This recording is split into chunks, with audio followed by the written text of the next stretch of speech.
So we're going to do what are called actually paired samples. And the simplest way to think about that is the before and after. And again, I want this to make sense to you. I want this to have some value. This isn't just a useless exercise. In anything that you've ever done where you say, for example, you used weight loss. I want to know if a weight loss program works. So it's a before and after. I mean, that's kind of a no-brainer. I give an example of an SAT prep course. I'd like to know, is it very effective? Well, what is my score before I take the prep course? What is my score after I take the prep course? Now, you really truly only care individually. You don't really care what the masses doing. But it's what the masses are doing that's going to determine whether you decide to follow through or not. Would anybody take a really expensive course in anything if they weren't sure if it worked? It wouldn't really make a lot of sense. I'm going to take this really expensive course. My son is in a position right now. He wants to go to med school, and he needs intern hours. He wants paid intern hours working as like a medical technician. And there's a course that he found that it's 9 months of intense schooling. I mean, it's like another degree, literally. It's like 4 classes, 5 days a week, 9 months. And it prepares you to be a medical technician. So in other words, you can work in a hospital in some capacity, because he wants to go to med school. And the more hours you have of interning beforehand, the better. Problem is, this course is really expensive. I mean, it's extremely expensive, and he's met with the administrators, and now he's having second thoughts, because if he does all of this, it's not a high-paying job, by the way. It's an hourly rate of probably under $20 an hour, but you're going to spend $20,000 getting certified, because people who do that, this is a job they have. This is a job maybe they want to do the rest of their life. He's doing it so that when he applies to med school, he can say, I have all of this training. It's like an EMT, except it's more. I have a friend who went EMT. He's actually finishing med school right now, and the number one thing he did EMT, and he did ambulance driving, and he volunteered the 1 day a week where he got his unpaid internship at the hospital, which is the one people kill for. That 1 day a week you can actually shadow a doctor. Well, my son found a doctor last summer who said, yeah, shadow me anytime you want. So he shadows this doctor probably twice a month at the clinic the doctor works at. It's awesome. He doesn't get paid, but my son actually gets to choose when he wants to work. And so he's accumulating these hours. This is all important stuff for med school. But what my son wants is a paid internship, so then he can do that as his full-time job while he's preparing for the MCATs. Problem is, it's extremely expensive, and it doesn't pay very well. So he's saying, why would anybody do that? Well, for the med school, it looks good. But now the question is it really going to make that big of a difference? Or are there other jobs? The doctor he shadows told him there's a different job as a medical scribe. Now, the medical scribe is the one, when I visit my doctor will be constantly on his little laptop taking notes. Everything we discuss, he immediately writes down, because he sees a million patients a day. He's not going to remember details. So he writes down everything as we're doing stuff. Well, the medical scribe would be a second person in the office who's writing everything down while the doctor's talking to you. And that's an extremely important job. To that doctor, that's way more important than the medical technician, who the doctor's not going to see all that often. And the doctor that my son is shadowing says, that's a better job. The pay, I don't know if that makes any difference, but he said the training is only a couple of months, and it's not nearly as expensive. And so I told my son, you know what? If the doctor's saying this is better, now here's the problem. You're using one person's opinion because of their insight and what they know and what they see, but it's a set automatically apply to the whole world. So Lila took an SAT prep course, and she says, oh, Mr. Brown, my score improved so much on that course. And I'd say, great. So obviously everybody who takes that course is going to have the same results, right? Russ says, I was on this weight loss program and I lost this much weight. This is the greatest thing in the world. I'm like, great. But you're a sample of size 1. Oh, so Salvador watches the movie. Oh, Mr. Brown, that movie was terrible. Oh, I'm not going to go watch it, because Salvador said it was terrible. And Salvador, of course, is the world's most famous film critic on planet Earth. Might it be a terrible movie? Yeah. Might it be a great movie? And Salvador just hated it? Yeah. So Andrea goes to the restaurant and says, oh, that restaurant was awful, Mr. Brown. Don't ever go there. Okay. Might turn out you just got the one bad meal they served last month. You see the problem I'm getting at. You can't use a sample of size 1. You can't use one person's outcome. That person may be the outlier or they may be the norm. I don't know with one. What I really need to do is do a little research. So Roz gives me 2 thumbs up. So I go online, I start looking around, I start looking at published research. Now, before I go into this, I'm going to show you a lot of people. This is one of the areas where people cheat the most. And I'm talking about when people report results. Many, many years ago, I was teaching here. I don't think I was full-time here yet. I used to be what they call a freeway flyer. I would go from college to college. I would teach at 3 campuses a semester. A lot of the adjuncts means you're not full-time. You're the same qualifications, you're just not a full-time employee. So the adjuncts often teach at multiple campuses. So I would teach here in Southwestern and Palomar, and I would have more classes offered to me every semester than I could possibly teach. So I could pick and choose, but this was my main base. I had taught high school full-time in the day, Mason in the evening, and then eventually I said, you know what, I'd like the college way better. So I did the freeway flyer for a little while, and then eventually I was full-time here, okay? When I was in the in-between, a high school in North County, because some of the folks that were working at this, I had worked at the high school that I worked at around here, the private school. And they contacted me and said, we'd love it if you came and ran our math department and do all of our stuff. So I went and visited them. They were fairly small and they hadn't been around very long. And I said, I don't know anything about you. And they said, oh, well, we've got a website that we're creating, and they're showing all this. And the head of the school is talking to someone and said, okay, take all those kids that just took the SAT now. I want you to sift them and sort them. And I want you to report the top 10 and report this and so on. I'm listening to this going, oh my God, that is so illegal. And so he made sure that they reported only the kids at the top, what they had done as this is what our school is. And it didn't, I was there for 15 minutes. I said, no, thank you. I cannot work for you. No, what's wrong? Like, my God. Oh my God. That's like, that would be kind of like, and I say this sort of half jokingly, when you watch, okay, I watch sports highlights. I'm a sports junkie. I love sports. And so I'm watching a highlight and you see the basketball player, they show him go up and make that shot and go, unbelievable shot. And you find out later he took 20 shots and only made that shot, but that's the only one they showed. Of course, you're thinking, great game, great shooter. If I only show you the highlight, then you're going to believe that's the norm when actually it might be the exception.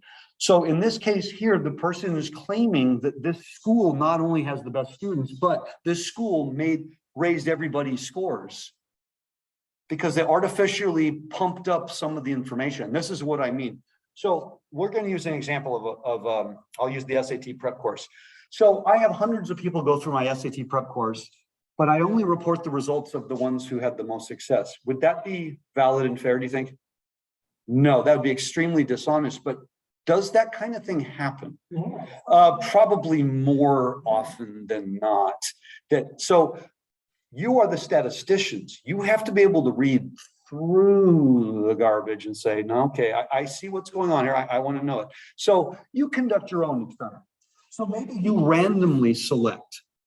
Okay, you have a place that's an SAT prep course, and you said, can I have your database? I'd like to randomly contact people. You don't need names and numbers. You just say, I would randomly like to contact people and ask them, what was your score before? What was your score after? In other words, don't let the prep course control who you get to talk to. And so you go through and you find out, okay? So let's say that, let's keep it really simple. You have 10 people, okay? So there's number 1, 2, 3, 4, 5, 6, 7, 8, 9, 10. Now, let's keep it simpler as opposed to talking about like the SAT itself. Let's just say right answers. That's an easier way to measure it, because understand an SAT is what's called a standardized test.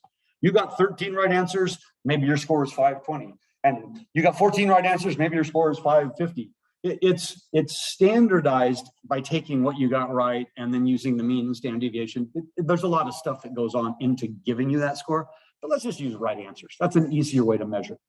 When I taught the GRE prep course, I would explain to the students, it does not matter the percentage you get right. So if there's, in this part of the test, let's say there are 50 questions. and you are slow and methodical and you answered 20 of them and you got 18 of them right. You'd feel pretty good, wouldn't you? You got 18 right. Salvador's going crazy wild as fast as he can. He's making mistakes all over the place, but he answers all 50 and gets 40 of them right. No, take the 40. You got 40 right answers versus 18 right answers. It's a scoreboard. It is not a percentage. It's accumulation of how many right answers do you have in the end.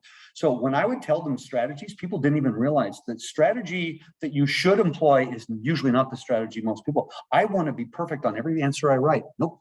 You want to have as many right answers as humanly possible. So that means you go fast and out of control. You're going to make mistakes. But if you attempt way more problems, you're going to have way more right answers, aren't you? Imagine a basketball game. I'll use this for fun.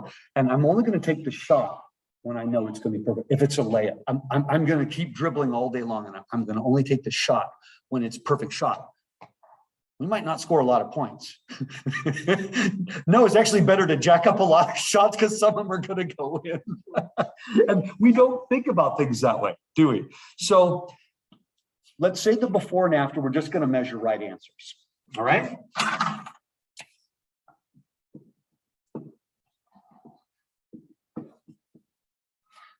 All right, so the before and the after.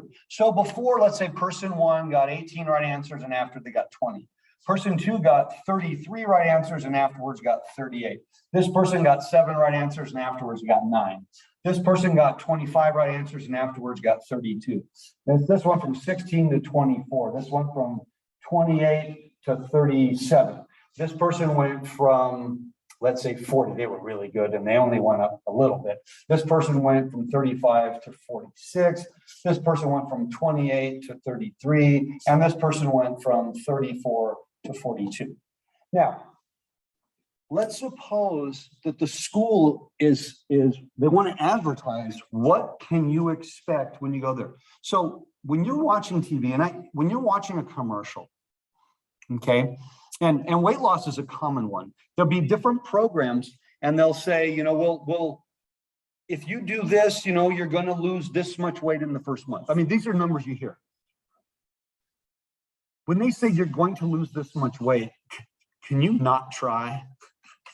Can you not try to do, you say, I'm going to be in the program, but I'm just not going to try. I'm going to cheat and I'm going to eat, you know, cheeseburgers between meals. I mean, is it possible you could even gain weight because you're not trying? Yeah. So when they say you're going to lose this weight, is that a guarantee? What are they saying? What are they saying when they say you're going to lose 10 pounds in your first month? They're lying. Well, but what are they advertising? They're advertising weight loss, and if you join this program, you will lose this amount. But is that is it possible to guarantee that somebody else is going to follow through? No. So what they're really saying is on average, people lose this much. Now, if they said it that way, would that make more sense to you? Because you're saying, well, you can't guarantee I'm going to lose weight because I might not try. I am totally undisciplined. I'm going to do the SAT prep course, but I'm just not going to give it my all. Right? So I can't guarantee a result, but what I can say is on average, this is what people do. Now, would that make more sense? Yeah, because I might not be that person, but if on average people lose this much weight. Now, what if it turns out people are losing 11 pounds a month? Are they lying? So is that one of those at least at most kind of situations? Yeah. If I said, you're going to take my SAT prep course and you're going to improve your score, five right answers. What if you improve 7? Did I lie?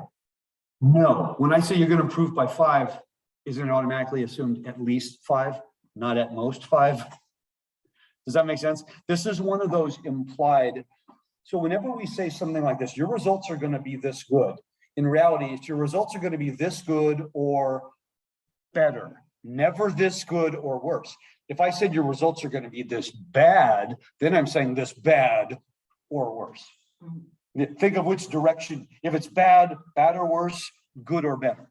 That's kind of an automatic inequality. Remember, you must be this tall to ride the ride. Being taller is okay. Being shorter is not. You must have this much money to pay your bill. Having more is okay. Having less is not so good. Right? You can miss this many questions and still pass the test. Now, missing fewer is good. Missing more is bad. So these are inequalities that are automatic, even if we aren't using words that are inequalities. So do I take the average of these numbers and the average of these numbers? No. The only things I consider are the differences. What did this person improve?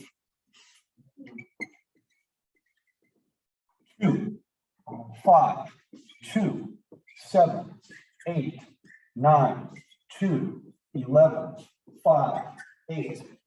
We are, see, if somebody is really, really, really good, I don't care what their average before was. I want to know what did they improve. If somebody's really, really, really poor, I don't care what they were before. I only care what they improved. So it's not about, okay, well, what is the average student coming in? That's irrelevant. In a weight loss clinic, it doesn't matter what the average weight of people are when they come in. It only matters what is the average of what people actually lost. Does that make sense? That's why this is called a paired sample. I'm not looking at this first set of numbers as they mean anything by themselves. They don't. It's the pair of numbers, you see. It's the pair of numbers that I'm looking at. Oh, so this person who scored 42 did great, but they started at 40, so they had very little improvement, did they? Does that make sense? Oh, okay. So this score of 24 compared to all the other scores, 24 is pretty low, but they improved 8, which is actually really good compared to everyone else. We only care what the improvement was. So what we do is we are going to do calculations. We have to find the mean in the standard deviation, but it's of the orange numbers. Does that make sense? Not of the numbers that preceded it. And that's a common mistake, is people often look at the wrong numbers. It's only what the improvements. Because when I want to make my claims that people lose this much weight on average, okay, that's what I'm comparing it to. So what we do is we take all these guys. Now, normally we say X bar, right? X is the score, but I'm not looking at the individual scores. I'm looking at the differences. So in this case, we're not going to use X. We're going to use D for difference. And we want to find the average difference. Excuse me. So we want to find, we'll call it D bar. That would be these 10 numbers added up divided by 10. Then we will also want to find out the standard deviation, and I'll put the subscript of the differences. This calculation is actually much less than you might have thought before we started the problem, because I'm not looking at the black numbers. I'm not looking at the 2 rows of all these numbers. I'm only looking at the orange numbers. They're the only numbers that matter to me. Again, the before and the after is what did you improve by or what did you go down by? Does that make sense? Okay, so let's do these 2 calculations, because we haven't done this part in a while. It's been a few months, but this is something we were good at one time. So let's do the easy thing. What is the sum of my numbers? So off to the side, the sum of my D's is 2 plus 5 plus 2 plus 7 plus 8. This looks add those up.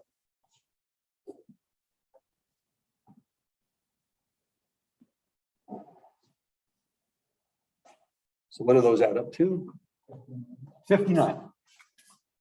And then the second number, if you remember, I need the sum of the squared scores because I have to compute the variance.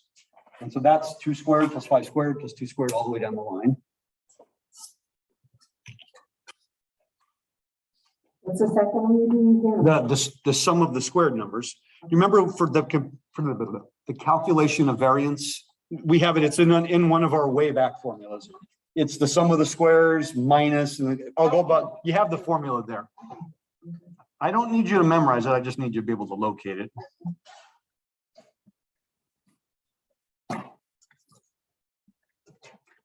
Tell me when you get a number. I got the same thing, and that makes me feel good. So the sum of the squared values is 441. Okay. So what is our average difference? Well, there's 10 numbers. So that makes it, I use 10 because that makes the numbers nice. So what is our average difference? Our D bar, it's 59 over 10, which is exactly 5.9.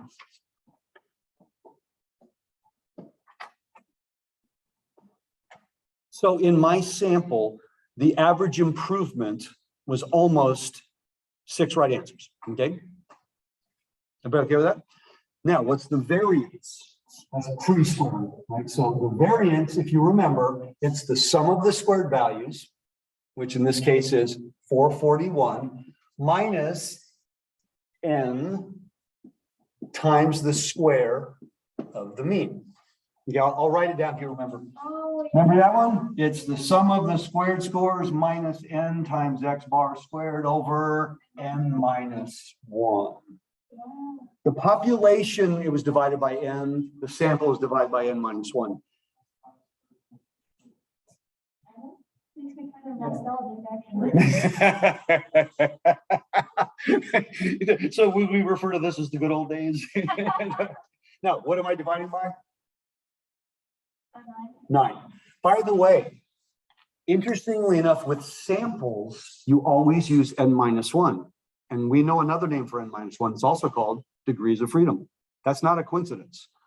Oh, so when we did degrees of freedom for the chi-square, we used n minus 1, didn't we? I was going to ask about that. I was like, is that supposed to account for it too? It's n minus 1 is always the degrees of freedom. And in any sample, you always use degrees of freedom because there's play involved if you're not using the whole population. It's hard to explain because the derivations of some of these formulas is way beyond, math degree complications. We just need to know that it gives us more accuracy if we use n minus 1. Now, what does this come out to? Ultimately, by the way, we're going to use the square root of this. But I just want to make sure we get this calculation correct. Okay.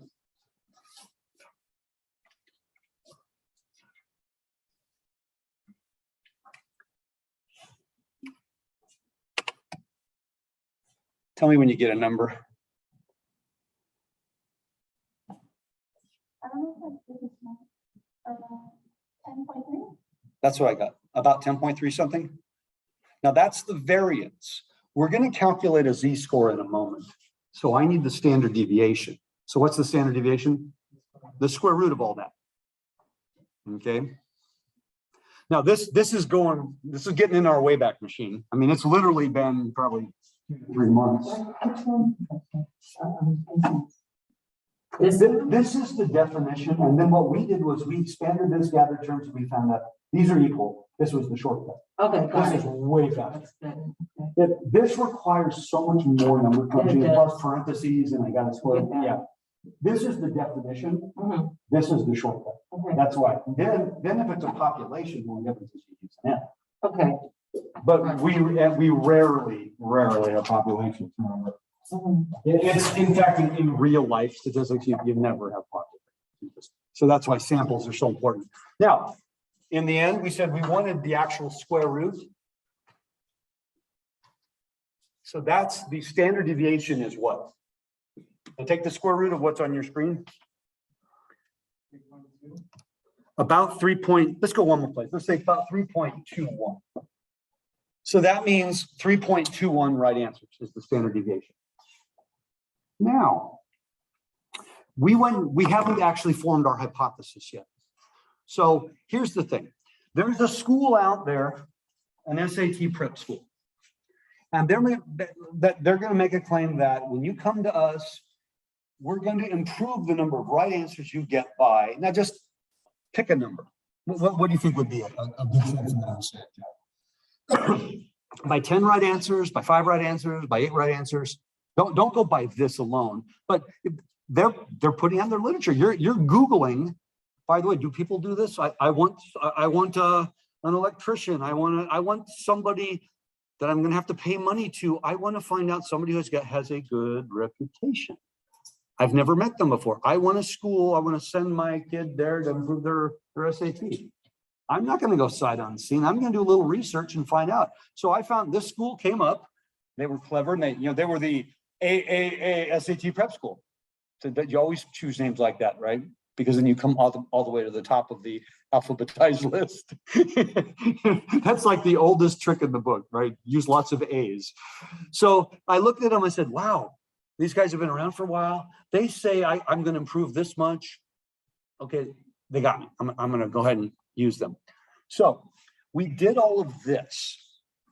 But now the thing is, what is their claim? Let's say, okay, I'll move the camera in a moment. The prep course claims they will improve your score at least, let's say, 6 points or 6 right answers. All right, at the alpha equal 0.5 level of significance, we want to test this claim.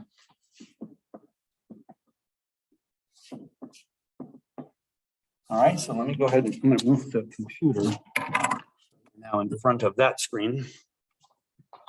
Okay, so this, watch out the race stuff. All right, so I'm looking in the phone book, or that's the old days. I'm looking on the computer online, and I found an SAT prep school that says, look, we're going to improve you 6 right answers. And by the way, 6 right answers is significant. That would be a significant change in my score. Now, maybe they're telling the truth, maybe they're not. I don't know. So what is the null and what is the alternative hypothesis? Now, what are we measuring?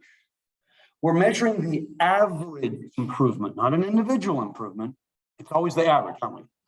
So what we're going to call it is mu d, the average difference. See, if I said mu, it kind of makes it look like I'm talking about everybody's right answers. Remember, we're talking about average improvement. And if D was the number we're measuring for improvement, D for difference, then I'd like to know what is the population average improvement. If millions and millions and millions of people take the course, what's the average? Well, I only have a sample size 10. So I have to use my sample number to do my best guess of the population. So we'll call mu D. So my null hypothesis, my alternative. If they're saying improve at least 6 points, then they're saying mu D is greater than or equal to 6. If they are not being entirely honest, then what would that mean? That means that mu D is less than 6. Okay. Now, forget the fact that we went out and took our sample. I was showing you that's how you do the calculation. Oh, hold on. Here's my eraser.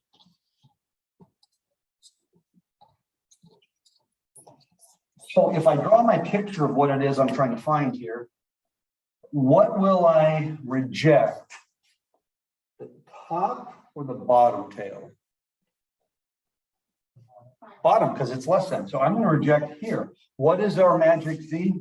What is our alpha of 0.5? 1.645. 1.645.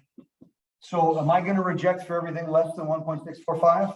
No, I'm going to reject for everything. It's the left tail. So the negative. Agreed? What will I reject? Reject the null if what? If our Z is smaller than this. That, by the way, you never have to draw a picture.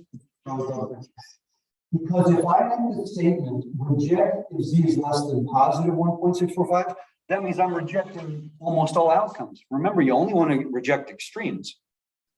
You don't want to reject the masses, only the extremes.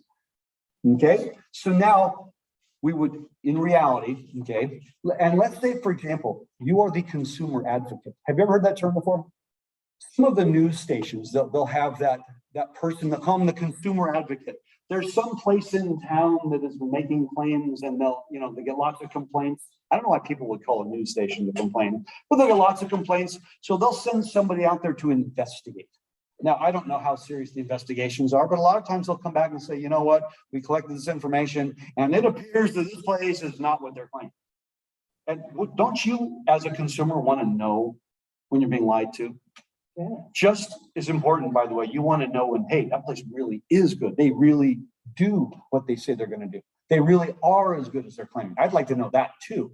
So the consumer advocate has no vested interest. They're just going out there and collecting information and reporting it to you. So you're the consumer advocate. You're not even interested in taking this course. You just know of people that are, so you want to make sure they're protected. So you heard about this claim. So you went and gathered from the database, and had 10 people at random report their scores. And by the way, you don't even need to know who they are. This is what's called a blind trial, blind sample. When anybody's doing any type of testing, drug testing, anything like that, it's always a blind sample because you don't want any bias.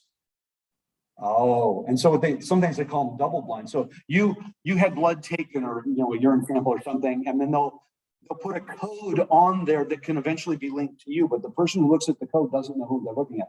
Then they do all of the testing and then they report the results for that particular code. It's a blind test. They can't know who that belongs to. Okay. And then there's layers of protection when you do that, but it also eliminates any form of bias, which is important. So now when they run the test and go, ooh, we found irregularities, we found abnormalities in this, then they can go back and say, oh, this came from this person and we can contact them. Okay, cancer screenings, things like that. It's not, when we talk about drug tests, sometimes we always think of a drug test as everything's bad, but sometimes it's just a blood test to find irregular blood cancer and things like that. It's the same test. The test for cancer and the drug test, it's a blood test that we want to make sure that we get the right result in the end. So the consumer advocate is looking at this and going, okay, I have everything I need to know. Now I need to do a calculation. I need to calculate a z-score. I'm going to erase this picture now. So when I calculate the z-score, remember, it's my sample mean, which in this case was what? 5.9. We have it on the other board.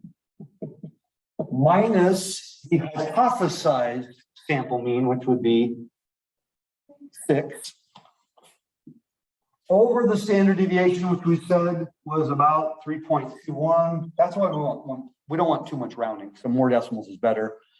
Over the square root of my sample size, which was 10. Now let's all do that on our calculators. This is our z-dot.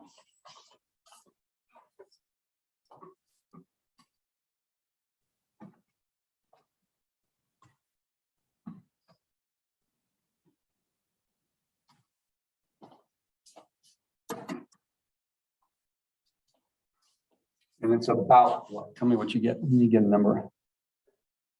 It is negative, by the way.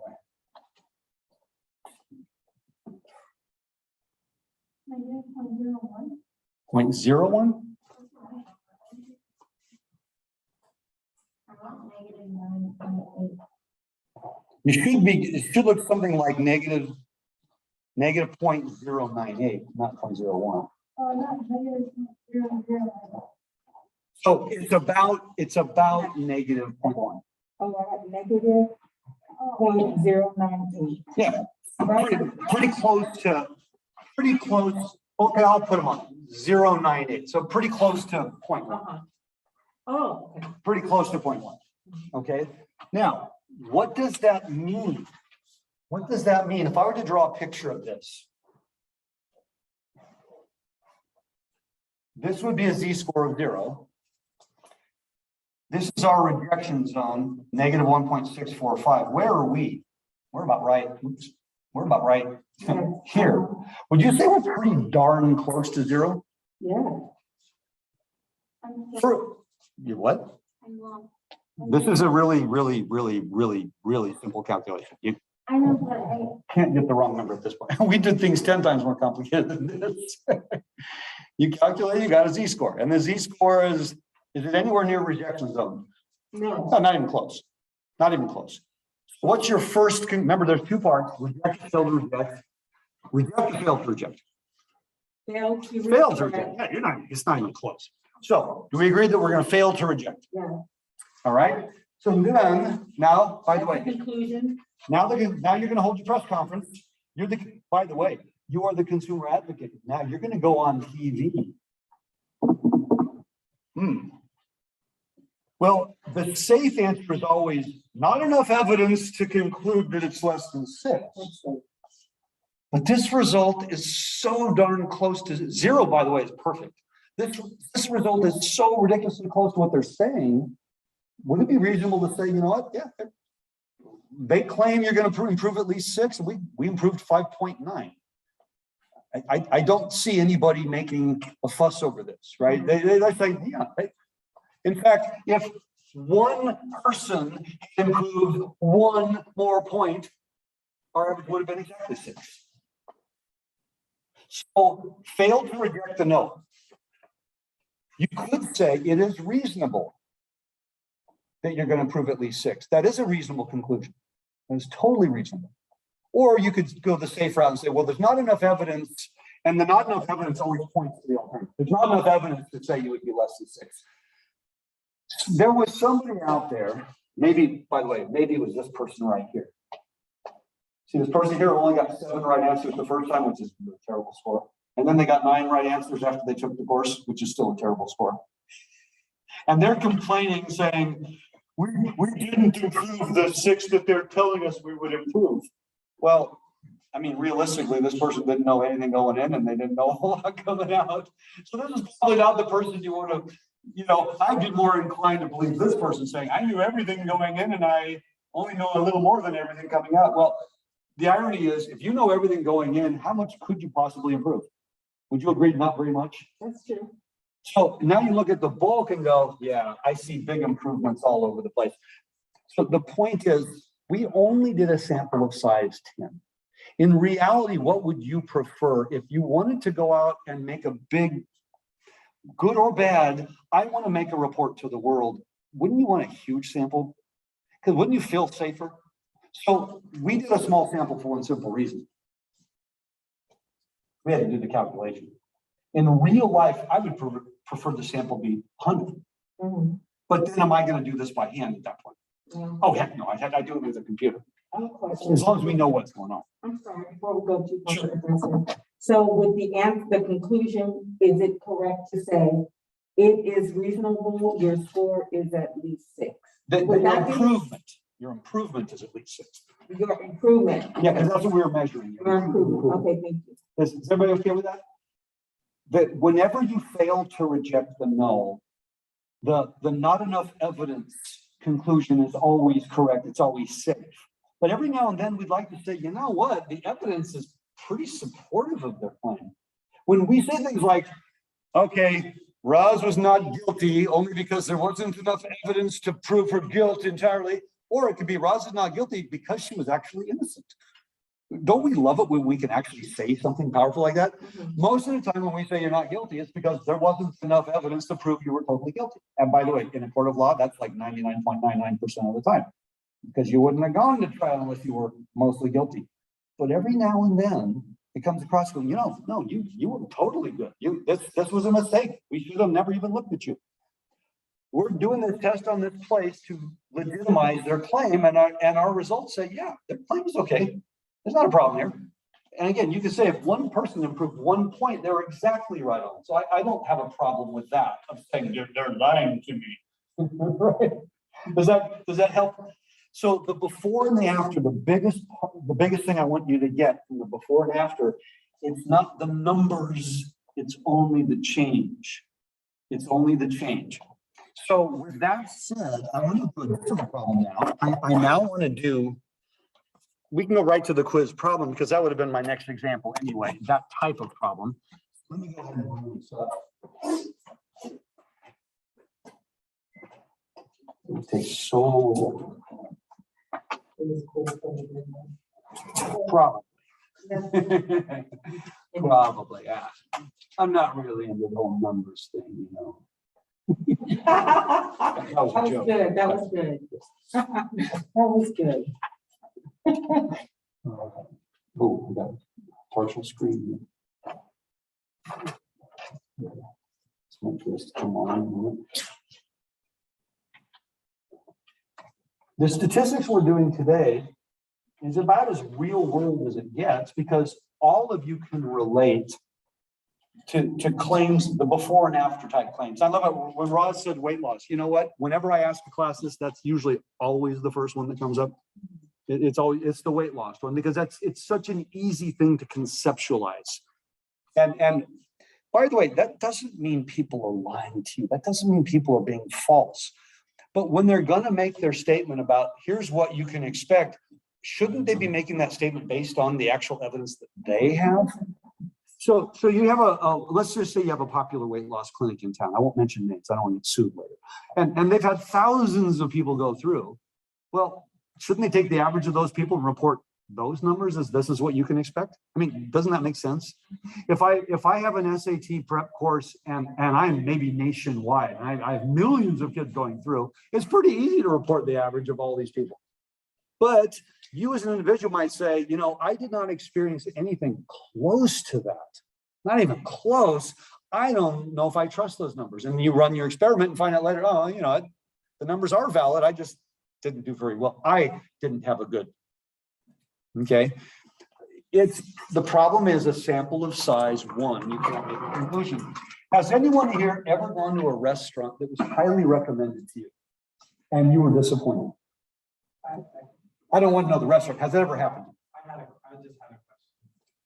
So, but my question is, would you take the outliers off of that? No, you can't. Because like, what if someone just bombed it because they wanted to lower? That's a great question. What if one person actually got a lower score? Would that really mess this up? Yeah, you can't say my prep course caused you to get dumber. No, that's not possible. But that person maybe just didn't put any effort in. That's what I'm saying. So, by the way, that's the right question to ask. This is why a sample of size 10 is kind of dangerous. Relying on a huge sample size. So if you have a huge sample size, will outliers actually have a dramatic effect? Absolutely not. See, the flip side, you could say, what if everybody's improvement was only marginal and you had one person skyrocket? Couldn't that also make the average look artificially big? Bill Gates thing. Yeah, it's like we have a Bill Gates in our class that makes our average income look really good. This is the problem in general. Whenever you have an outlier, you can't ignore the outliers. You just cannot do that. It's not right. It's like the example I started the class by saying that private school that interviewed me said, we're only going to look at the best scores. No, you kind of have to count all of them. You can't pick and choose which ones you're going to do. You know, it doesn't work that way. I can't make it a highlight reel and say we're going to take our statistics based on that. Okay, it doesn't work that way in real life. So, and I use the restaurant example for a moment because everybody here has probably gone to a restaurant and been disappointed when you had friends that say, oh, that was the best place in the world. But if your friends or family highly recommended it and you didn't have a great experience, does that mean it's a bad restaurant, or does that mean maybe you just were the outlier? That you were the one day. There's a restaurant that my wife and I love to go to. It's her favorite place, and it's kind of expensive and it's kind of taxing. And we've been going for years and years and years. I won't mention it. And we had a really bad experience several years ago. And I was ready to write it off. And I actually emailed the manager, and I just said, I wanted you to know we had a really bad experience, and we'd been going here for a long time, and it's unfortunate because we're definitely not coming back, not at that price, and the manager. First of all, they said, well, you know, we'll refund your money if that's what you want. And I emailed back and said, no, I don't want my money back. I just wanted you to know because I don't want other people to have the same experience as I did. And when I emailed back, they realized, oh my gosh, this person isn't just trying to get their money back. So they went out of their way and they said, please come back, you know, and give us another try. We went back, the manager comes over, talks to us, probably the best experience I had. And then I find out later they picked up the whole thing. They comped it. And that was a lot of money. Happened to me before. And I was blown away. And I said, why did you do that? And they said, because we knew that you were the customer we wanted to keep because you didn't ask for your money back. Yes. I never wanted my money back. I just wanted to let them know I'd had a bad experience. And I felt so bad because we'd been going there for, at that point, probably 15 years. Well, guess what? We still go there all the time. And we had one bad experience in probably 40 times. But the one bad experience was terrible. It was really bad. And it was because we had a server who didn't care. They got our orders wrong. Our meal was ridiculously late. We had friends that we brought that never been there. They'd never go back kind of thing. And the point being is, if it's only one time and it's an outlier, you can't ignore it. But the larger the sample size, the less effect an outlier has. And now I'm gonna give you another example. I think I told you guys about this one once before.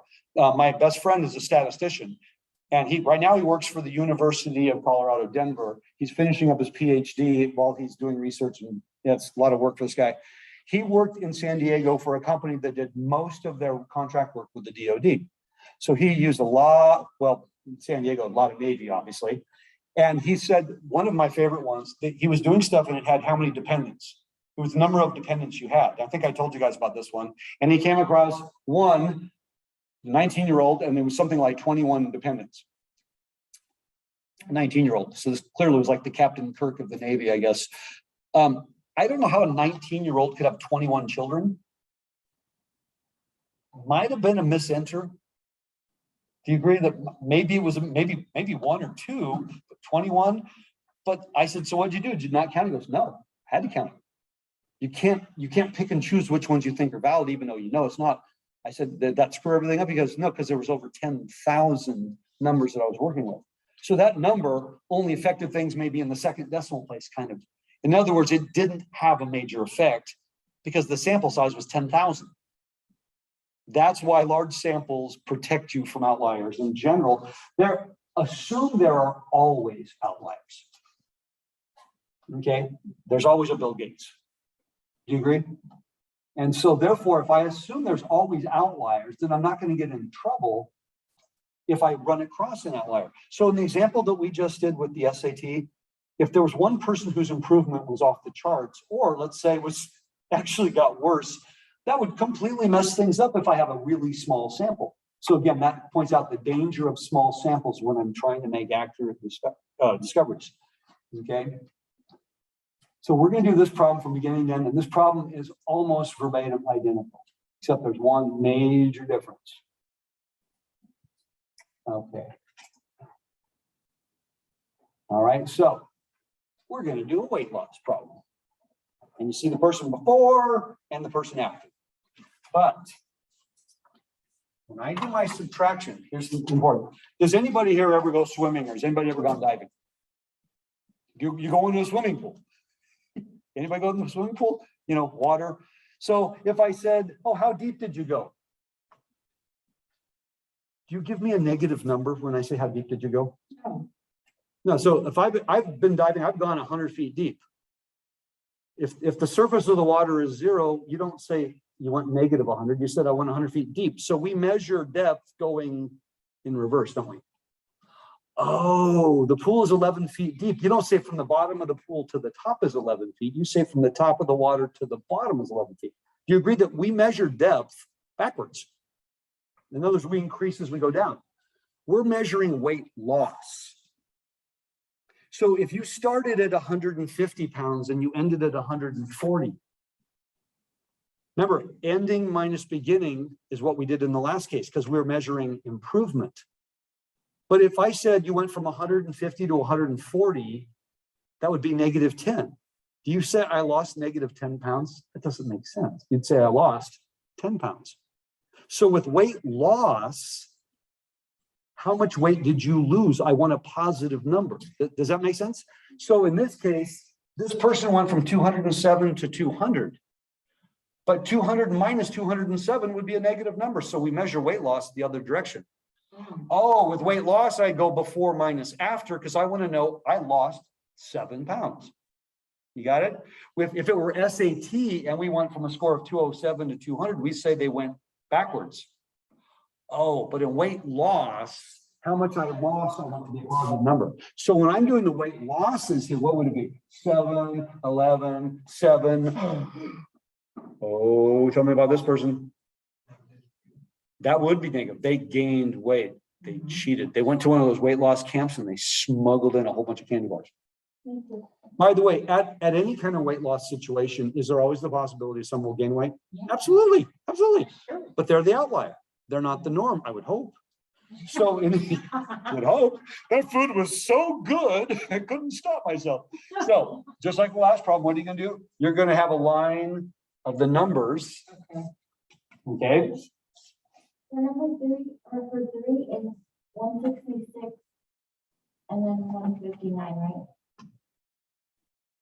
Can you not see that? Is that not clear? I mean, I don't know. It's kind of blurry. Oh, why don't you move up a road then? Do you need glasses, young lady? I have that. Now remember, you're looking at a sheet of paper. Normally, it's right in front of you. You're not having to look at this across the This is room. getting bad, but yes, I do have glasses. I just Do you spend a lot of time in front of a computer screen? So that's kind of the norm. That's actually I the most detrimental thing you can do to your vision. So Salvador, you guys have a very short shelf life of good eyes. That's much better for my house than. No, sitting in front of a computer screen is one of the absolute worst things for your eyes. Trust me, during the pandemic, my vision got so much worse because I was spending so much more time. I say avoid technology as much as you can. And save your eyes. Use it when you have to, but don't. I have kids that in their free time, they play video games on their computer or on their phone, and that's the thing, that's the destroyer of eyes. And the funny thing is, I didn't get glasses till late in life. All of my kids get glasses early. Because they had things that I didn't have, just messing up their vision left and right. Yeah, if that makes me worried, Andrea, that if you're having difficulty seeing from there, oh, okay. And again, it's, well, do you wear contacts? You can see the board, Raj, clearly without glasses? Yeah, that's why I have the paper. in front of me. Oh, okay. With these masks, if I put on my glasses, I find. Yeah, So if trust I'm me. in a place without this, then I have my glasses. Trust me, I don't know I why. know it. The only thing worse than talking with my mask on is when I'm unloading the dishwasher right after it's done, and then the blast of Yeah, steam. I can't When do I'm the minute before. I can't deal with it. So whenever I do that, my wife will walk in the room, I'm like, honey, I don't know what's going on. I'm in such a fog right now. Every time I feel my glasses will be completely fogged up. Is it completely white? Yes, you can't see a thing, and they gotta wait for it to dissipate.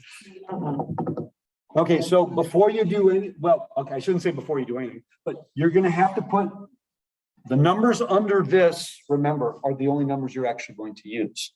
The actual weight loss per person are the numbers you're gonna measure. Everybody got that? This is identical to the problem we just did. The only difference is we're subtracting in the opposite order. So, let me go back a little bit. The weight loss clinic is advertising, and by the way, I'm using a number that I've got off TV. They said you're going to lose 10 pounds on our program, which, by the way, that's kind of the standard thing you always hear. What's kind of funny is my brother, who's done really well for himself. He's a well-known contractor in town, and he's got a big business. He bought a house several years ago. I don't know how long he's lived there now, maybe 10 years. He bought a house from a very, very famous weight loss person. I'll just leave it at that. Probably the most Richard Simmons. I can neither confirm nor deny that last guess. Okay. But probably the most famous weight loss person, certainly in the state of California. They have a gym named after them at USD. All right, now I know. The gym at USD, you know what it's actually referred to as? This is my favorite.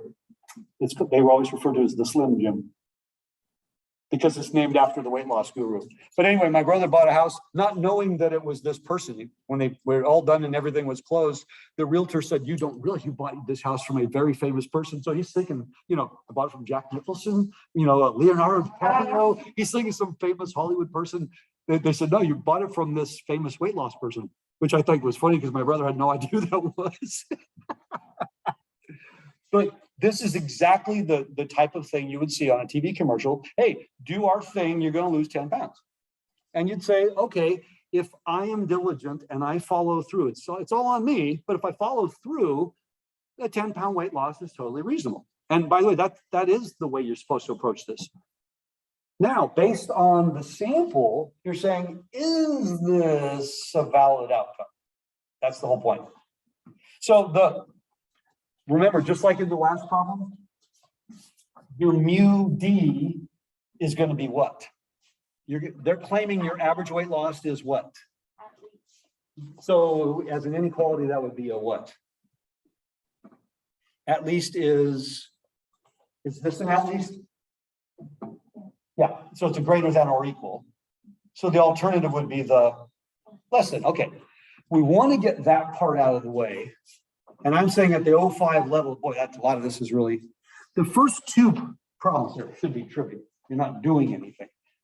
You're translating what it is we're trying to see, because based on the evidence, it's only 16 people, but is there enough there for me to make a valid conclusion in the end? That's what we're trying to do. So the first two things are easy to state. Then the rest is all calculations. So you're gonna have to calculate D bar, the average weight loss. You're gonna have to calculate the standard deviation of the D bar and then eventually calculate the Z star. That's why I'm leaving that one up there because it's the same, exactly the same. Okay, okay. I'm gonna wear my glasses just for you. Let me see. No, it's not that. I don't want you to struggle to receive the board. I haven't struggled until now, like, I'm literally without now. Because sometimes that affects it. If I take off my glasses, I can actually make out all those numbers. They're a little fuzzy. They're- Oh, but Without my- I was thinking, No, what I'm saying is, I have glasses on, but if I take off my glasses, it's a struggle, but I could actually make them out. They're a bit fuzzy.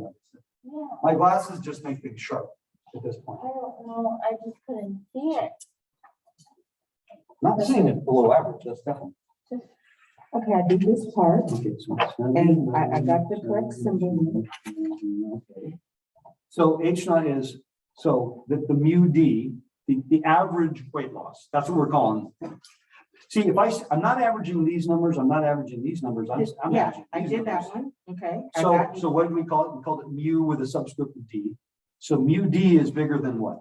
Oh, Than 10, is greater than or equal to, then right here? 10. Yeah. Oh, okay. that's what they're saying.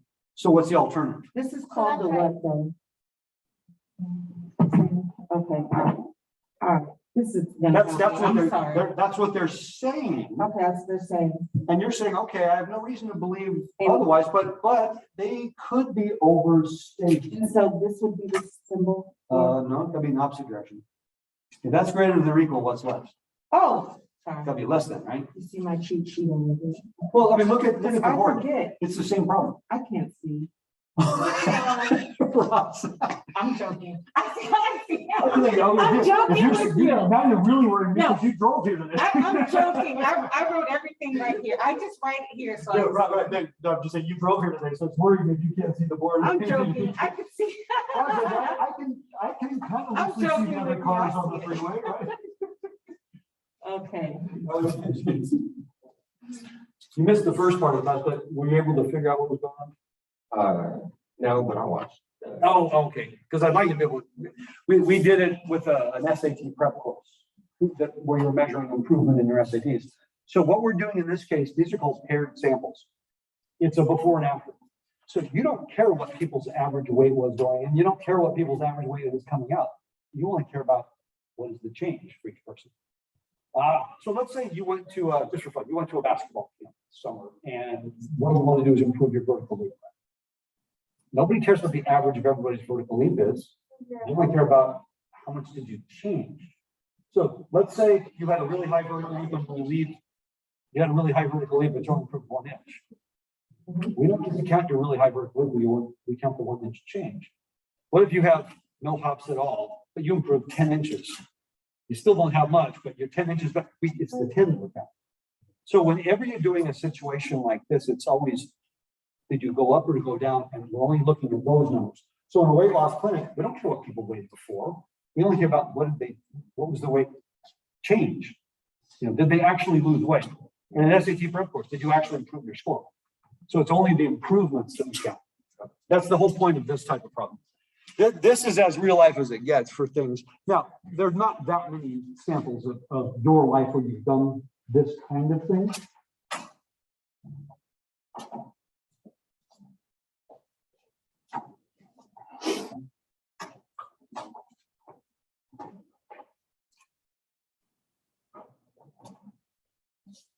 I find it kind of ironic because I love watching sports. And you know, I'll use basketball and football as an example. When they're deciding who's going to win the coach of the year. Who did the best? Do they pick the best team in that sport to be the coach of the year ever? Does the Super Bowl champ coach ever win coach of the year? Does the NBA champ ever win coach of the year? Does the NHL Stanley Cup champ? Nope. The coach of the best team never wins coach of the year. Ever. I mean, Phil Jackson of the Lakers won 11 championships. I don't know that he ever won coach of the year. I don't know if I'm doing this right. So how do you pick coach? What do they usually use for coach of the year? Which team had the biggest improvement? So the coach of the year, almost absolutely, they had to be a terrible team last year. And they're way less terrible this year, maybe even good this year, but are they great? No. It's usually the team that have the most improvement. Does that make some sense now? Oh, it's not what your numbers had, it's what was the change. Yes. So this looks real similar. You can say that, or you can be safe. That's not zero, but that's also an acceptable answer. Yeah. What's that? I'm stuck right here. I'm not the most athletic. I used to just like walk field every day. But the thing is like whenever I put you know how like we would always take like, you know, I got that. The presence physical fitness. Yeah. Well, I got, oh, I can You had the most improvement? Well, that's the thing, I worked for my improvement, so I was always striving to get Oh. something better than last time, but I wasn't the most athletic person, Sure. and I was put as the athlete of the year, everybody in my class, and my parents were like, what? What? I totally get that. Okay, what are we looking at? So I'm looking at the, and you, Oh, that's, we just did the sum of the square scores. I know, but this one, you can't, it didn't let me. It didn't let me square it. Why not? It said error. Well, what's the difference? Is it bigger? It shouldn't say error.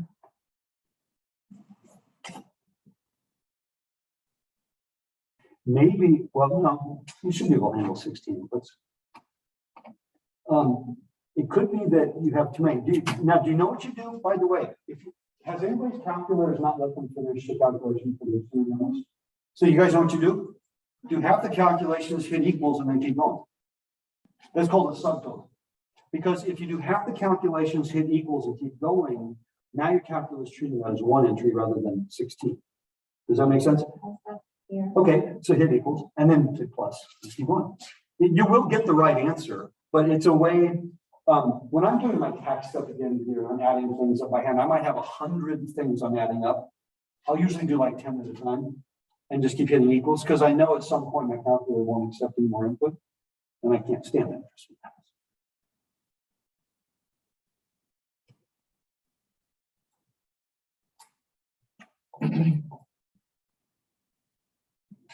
Hey, what did you get for your sum of squares? Sum of the squares? Yeah. 1814. Oh, you got a slight difference, Wait, but I bet I know why. You didn't square -2. You yeah, subtracted. no, I didn't square. No, you subtracted. You just, that's the -2 squared is -4. Yeah, that's incorrect. You're squaring -2. You didn't square -2. You squared 2 and then you subtracted. So you need parentheses around -2. Changes. Oh. Right, you gotta square the -2. You didn't square it. You don't go -2 squared and then you subtract it. You can't- But I hit this key. That's weird. No, but it doesn't matter. Order of operations, you said -2 squared, but you want to square the -2. That does matter. I was trying. No, the fact that you guys differed by exactly how much, I knew exactly what the mistake was. By the way, just so we all get this, everybody writes down the numbers correctly to get that. But you have a -2 here. So when you're adding things up, you add up -2, which means you're subtracting 2. But when you're adding the squares, you're gonna put parentheses around the -2. You're squaring -2. That can't be negative. When you square -2, so what are you saying here? I'm burnt out. I got all the way to here, and then now I don't completely. Oh, well, we still have to calculate. This is my sample here. Oh, So I mean, this is my notes. so how did you get 9? I took 144. Oh, okay, so you calculated your D bar. You So probably I'm wanna write that right down. here. Okay, let's write it down somewhere. Where though? Just like right on the back. Okay, anywhere. So you need this, what you did, and you need this guy, so that when you do this, remember this, I'll write down is this minus what? The number times d bar squared over n minus one. Now, n is 16 in this case, right? Okay, And you've already calculated that as 9. So you know that number, you know that number, you know that number, you gotta still do the sum of the squares. okay, That's why I do them. Where did I do it? these are my notes. I know, where's the d? Oh, the d squared, I did right here, I did this. where's the sum of I'm the right squares? here. That guy right there. Somewhere you might want to write what that was. That was the sum of the squared scores. Oh, here it is, right. Sorry. So I've got to take each of these values, that squared plus that squared plus that squared plus that. I got to do that 16 times. Okay, Suggestion. When you get to here, hit equals and then keep going because your calculator might not be able to handle 16 inputs. You know what I mean by that? Do you guys ever do that when you're doing so many numbers, it just freezes and it won't take any more? All calculators have an upper limit of how many numbers you can have. that's true. So the trick is, get halfway across, hit equals, and then just keep going. That way your calculator, it's like it starts over in terms of how many numbers you put in. You're gonna get the same answer. But I know on a cheap calculator, 16 entries, you might be pushing. Was anybody's calculator able to do all of them across? You were able to get all of them without having to do a subtotal? Oh, that's good. But you know there probably weren't a whole lot more before it would have just, it doesn't give you an error, it just stops accepting. And you go, what do I do now? It's like it freezes. For this one, so I'm trying to figure out how to complete this one, and then I could get. Okay. So, I don't n know. minus one. What's n? Oh, none. No. No, 15. N is 16, so n minus one is 15. Okay. Because I was confused on why we had a 9 here. I got it.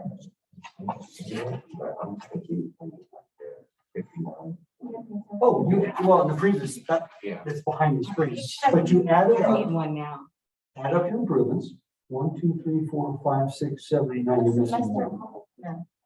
These numbers should add up to 59. You've got half one. That's why. That's where the 59 came from. I'm going You're to, be upset at me. Roz, I could never be Well, 'cause you already told me, but then I already forgot.